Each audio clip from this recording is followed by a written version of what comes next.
Hey everybody, it's Jason from the Texas Gun Vault 2, and I'm back out here in the garage for another garage gun talk or maybe a commentary video.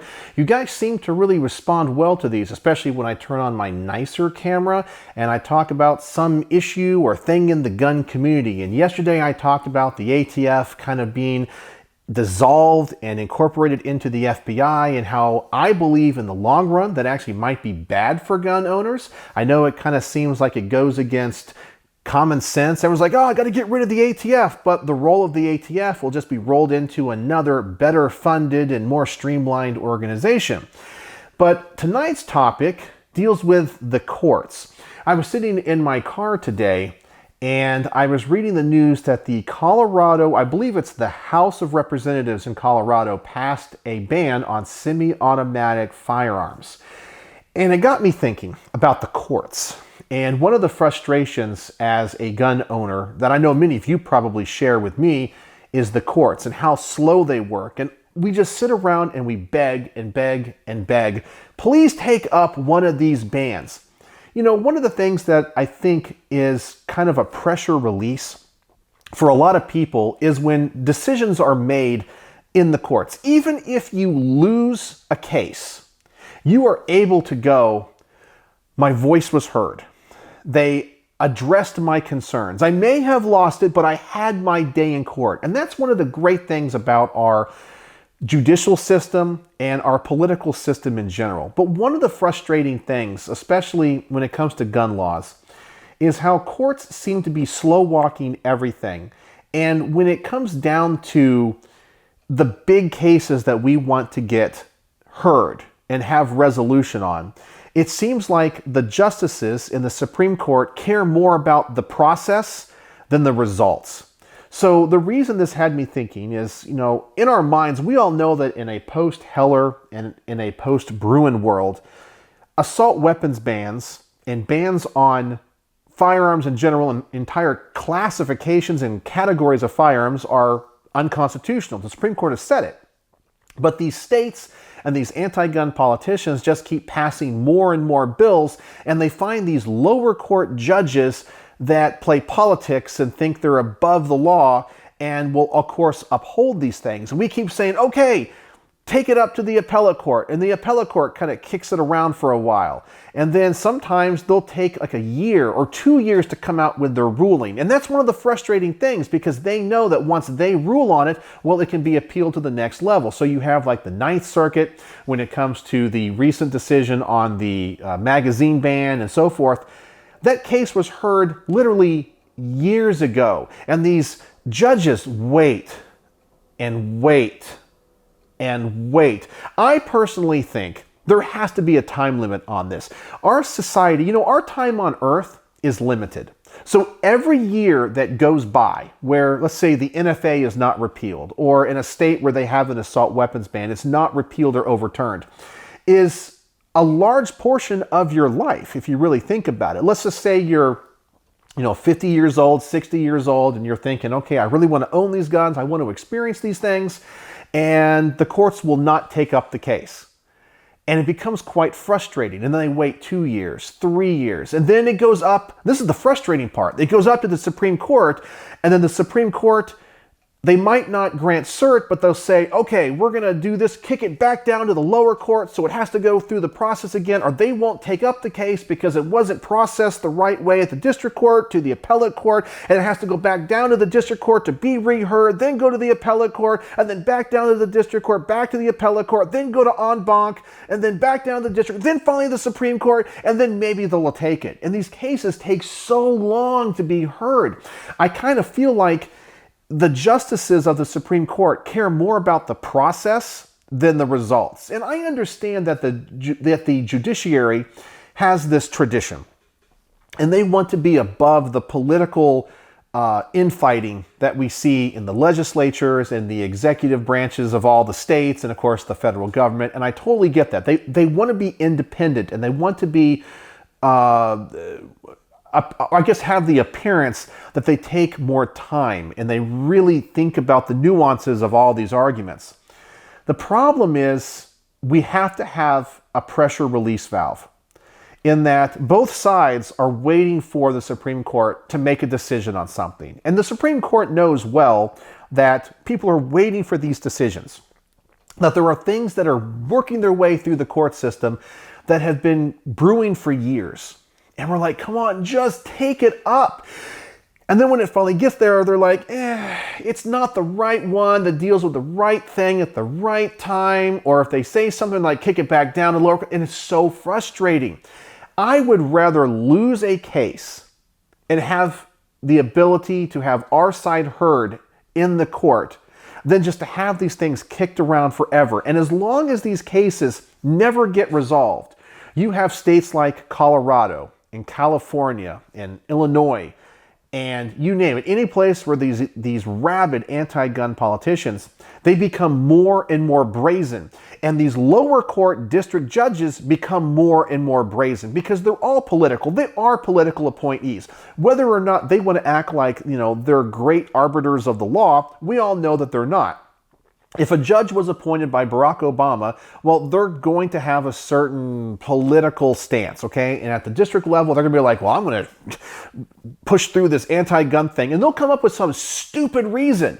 And the reason they do this, and even if it makes them look like a fool, is because they know the appellate court above them isn't going to take it up for another 3 years if they take it up at all.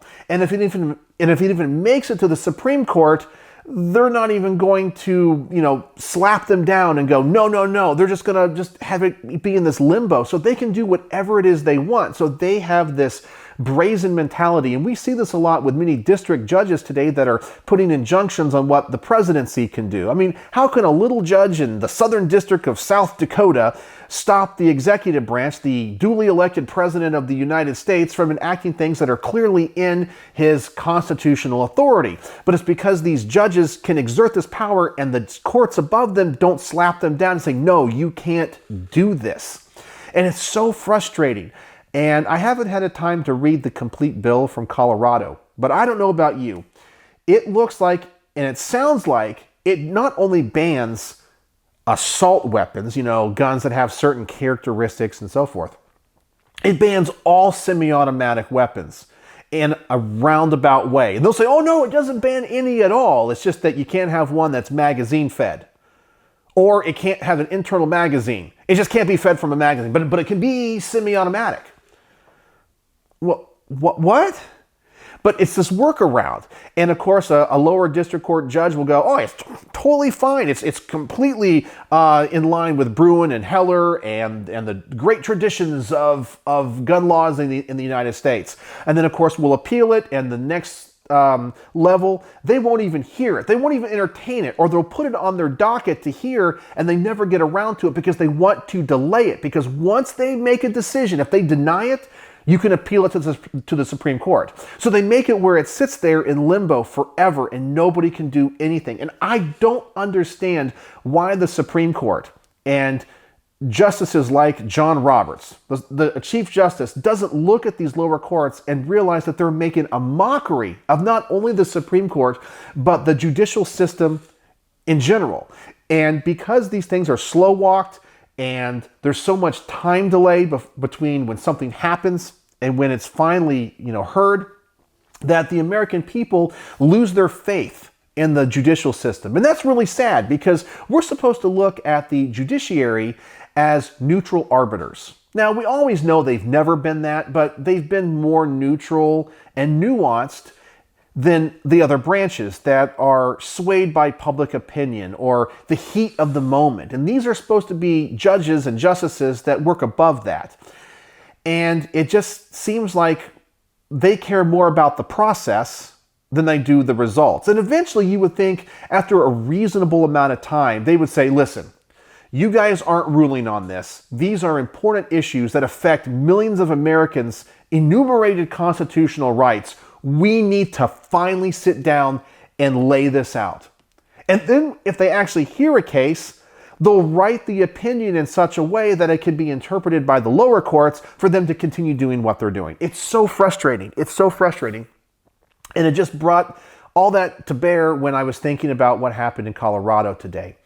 And I feel like if the courts continue to refuse to hear these cases and continue to allow these legislatures to do what they do, or to allow the lower court district judges to do what they do without slapping them down, without saying, no, this goes against the Supreme Court's opinions, then the pressure below that is just going to build up and build up and build up, and the frustration builds up and builds up and builds up. And that's not good for our country. We have to have a judicial system that works in a reasonable amount of time. I'm not asking for them to hear a case and rule on it within a week. It's fine if it takes 8 months, okay?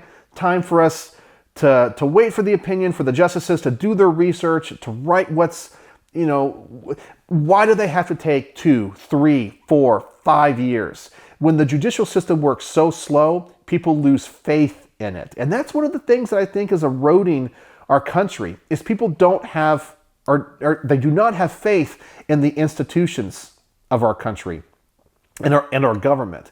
And sometimes people have turned to the judiciary as their last hope, and then they won't even hear the case. And it's so frustrating. It's so frustrating. So I kind of feel like all the political turmoil that's kind of brewing in our country and kind of bubbling up below the surface, and you all feel it, right? The left versus the right.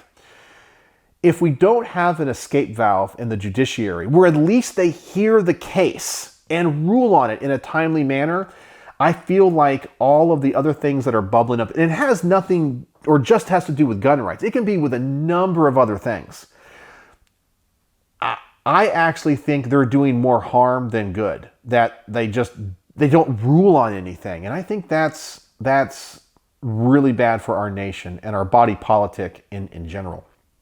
I was just curious what you guys were thinking. So that was kind of my thoughts on things tonight, and how I personally am losing faith in the judiciary. Not saying that I had a high degree of faith in it anyway, but I'm losing respect for it, because I just don't feel like they're doing their job, that they care more about the institution and the process than actually ruling it. Because the Supreme Court can step in at any time with any case. And I understand why they don't want to do that. I guess it's called an interlocutory appeal.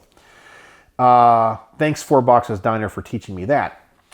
But at some point you would think, instead of when it reaches them, they can finally go, okay, a district court has heard it and ruled on it. An appellate court has ruled on it. We have an opposing appellate court. Okay, we're going to take this case, even though all the I's aren't dotted and all the T's aren't crossed. They're like, nope, all that's not done. It has to go back down to this district court and have the whole process done again and do it this way.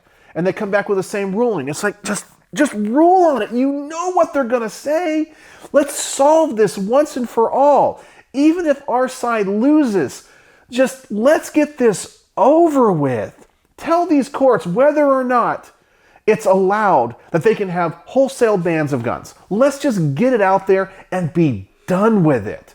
Man, it's so frustrating. And I'm curious if any of you guys share that frustration with me. I know that it bothers me all the time. And every time I hear these news stories about these states or cities or whatever passing these egregious anti-gun laws that we all know have been struck down, and the Supreme Court says you can't do that, it's so frustrating, because the Supreme Court, you would think, if you have lower courts that are not following what you're saying, that they would step in and go, no, stop, you can't do that anymore. But they just refuse to do it, and I don't know why.